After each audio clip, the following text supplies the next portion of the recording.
And getting closer to the end of the trial of the Santa Cruz rancher accused of killing an undocumented immigrant on his property. Today, the state resting its case, and the defense already calling several of its own witnesses. So our chief investigative reporter, Corus Nylander, was inside the courtroom, joining us now live from Nogales with more on a busy day in court. Corus.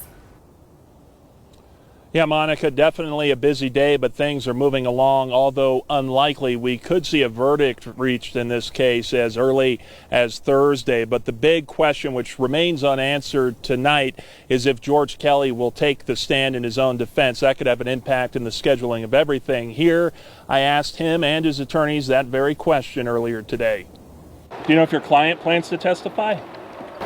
Stay tuned. We'll see. And he'll likely have to make that decision at some point tomorrow. The defense's final witness called today, who we only heard about a half hour of testimony from so far, was Santa Cruz County Sheriff David Hathaway. He involved himself in this case by traveling to Mexico to interview the only alleged eyewitness in the state's case, Daniel Ramirez Valera, who used the false last name Ruiz throughout most of the case and the investigation.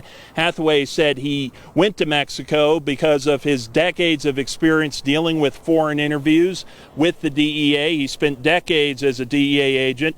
He brought his most inexperienced detective, Mario Barba, with him because he says Barba volunteered to go along. He felt that this interview was crucial to get. Why did you believe you needed to go into Mexico? This was obviously a crucial witness. If we really had an eyewitness to this shooting, I hadn't seen anything like that in my briefings in this case. If we actually had an eyewitness that is traveling with Gabrielle, that was the key to this case.